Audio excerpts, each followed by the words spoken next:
revue de presse. La revue de presse avec Natacha Polony. Bonjour Natacha. Bonjour Thomas, bonjour Julie, bonjour à tous. Ce matin, une de vos journaux, chacun bat le rappel, sonne l'alarme. Contre le Front National, l'Opinion, Pierre Gattaz s'alarme de l'entrisme du FN. L'Obs, si Marine Le Pen gagne, le cri d'alarme des Klarsfeld.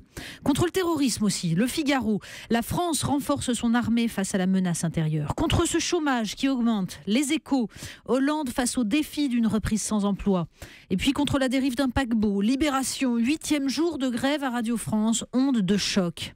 Enfin, la tristesse devant les vies brisées, ces questions toujours. Le Parisien crache dans les Alpes, recherches à haut risque, et la Marseillaise, toujours inexplicable.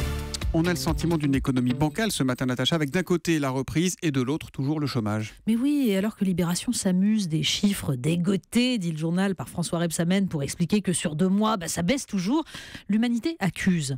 La seule reprise est celle des profits records, dit le journal, contre l'emploi et l'investissement. Alors c'est exagéré ? Pas forcément. Les Échos aussi s'intéressent à cette reprise qui ne change pas la vie des Français. Le BTP voit le bout du tunnel, nous disent les Échos. Le climat des affaires se redresse. Enfin, surtout dans les secteurs liés à la consommation, mais pas dans l'industrie. Traduction d'un économiste, d'ailleurs, c'est la baisse du prix du pétrole et la reprise mondiale qui pousse les ménages à consommer et qui remplissent les carnets de commandes. Certes, alors on se dit, mais quand le bâtiment va... Alors il faut lire l'article du Parisien sur les professionnels du bâtiment dans la région toulousaine qui tentent de convaincre les donneurs d'ordre de privilégier les entreprises vertueuses. Ça signifie ne pas aller systématiquement vers le moins cher, car on sait que ça va favoriser les entreprises qui emploient des travailleurs détachés, valoriser l'emploi local qui respecterait les obligations de formation. Bref, la reprise ne bénéficiera aux salariés et à l'emploi que si la responsabilité l'emporte sur la recherche de profits immédiats et si les PME sont protégées contre la concurrence déloyale. Ce serait une lecture finalement à suggérer à Pierre Gattaz, qui s'alarme donc dans l'opinion de voir les petits patrons tentés par le FN. Ceux qui sont tentés, d'ailleurs, nous dit un patron, ce sont ceux qui ne sont pas ouverts à l'international, qui dépendent des marchés publics, qui ne voient pas ces générations d'immigrés, dit-il, souvent plus motivés que les locaux. Bref, les PME du BTP menacés par les travailleurs détachés et qui font baisser le coût du travail. Les départementales, on est à J-3 du 2e tour. Mais oui, le FN monte chez les petits patrons, nous dit l'opinion. Il s'enracine à travers de nouveaux élus, nous dit le Parisien, comme ce binôme de la Haute-Marne, elle distributrice de prospectus publicitaires, lui fonctionnaire de police sans le bac.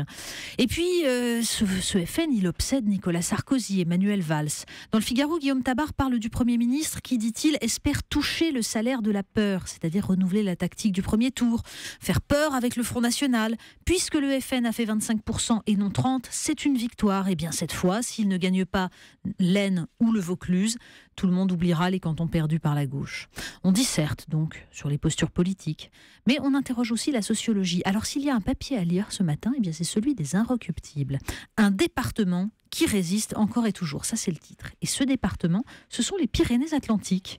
Oui, au Pays Basque, le FN ne progresse que dans quelques zones pavillonnaires concentrées autour de grandes surfaces, mais ailleurs, il plafonne. Il plafonne et il monte vraiment beaucoup moins que dans tout le reste de la France. Alors la côte basque, on le sait, c'est un lieu de passage, refuge des Juifs espagnols chassés par la Reconquista, certes. Mais l'explication, nous dit l'article, on la trouve surtout dans le réseau associatif tissé autour d'une identité forte et de liens sociaux encore puissants, sur fond de gauche radicale, altermondialiste ou écologiste, qui aspire une jeunesse désireuse d'action et de modèles alternatifs. La solution, nous dit un militant associatif, le développement d'autres réseaux de socialisation, d'une économie contributive et plus participative. Bref, une alternative concrète. Alors on en parle à Pierre Gattaz, peut-être ? Pour l'instant, on quitte la France, Iran, l'Israël et entre les deux, les Américains, Natacha. Oui, le Figaro nous raconte la colère des États-Unis, persuadés qu'en fait, Israël espionne leurs négociations avec l'Iran autour du programme nucléaire et s'en sert pour les faire échouer. Oui, parce que pour Israël, comme pour la France d'ailleurs, nous dit le Figaro, l'Iran pourrait reprendre, c'est très dangereuse parce qu'elle pourrait reprendre une position dominante dans la région autour d'un axe avec Bachar el-Assad et le Hezbollah. Alors, est-ce que ce danger est réel ? Eh bien, l'Obs nous raconte cette histoire incroyable de ces blessés syriens soignés en cachette par Israël, alors non pas forcément pour de pures raisons humanitaires. Ce sont parfois des combattants d'Al-Qaïda et Israël en profiterait pour nouer des liens avec des milices islamistes qu'elle juge moins dangereuses que le maître de Damas.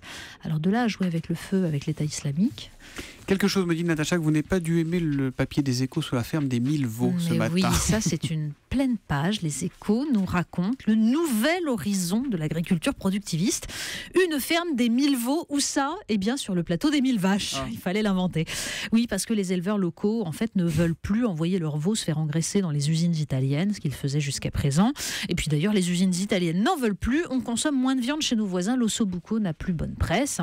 Alors les opposants au projet tentent vainement de prôner un autre choix, plus qualitatif, des veaux qui brouteraient l'herbe plutôt que d'absorber des céréales importées. Ils argumentent sur ce modèle productiviste usé qui détruit l'environnement, les emplois, la vie sociale et qui en fait a des conséquences politiques très très concrètes. On termine encore dans les Inrocks. Ben oui, parce que justement, dans les Inrocks, on trouve un petit article sur les nouveaux goûts dans l'industrie alimentaire. Oui, l'ossobuco, je vous le disais, est passé de mode. Alors, il faut inventer. Vous l'aimez bien, l'ossobuco, hein. Ben, c'est très bon. C'est très bon. Pas faux. Voilà, ben non, nous, on nous propose alors les chips goût poulet et fines herbes, ça devient classique même.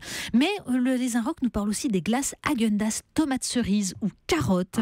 Et puis alors le mieux, le fromage Philadelphia au chocolat Milka. Ben oui, parce qu'il paraît que la nouveauté et puis surtout le gras sucré, ça marche en temps de crise. Alors honnêtement, on va préférer aller au Pays Basque, on se prend un peu de jambon de porquintoa et puis ça fait du bien au lien social.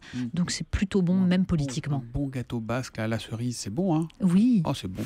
Merci, la revue de presse de Natacha Polony. Amenez le pique-nique demain matin quand vous reviendrez pour la revue de presse à 8h30. À demain, Natacha. À demain.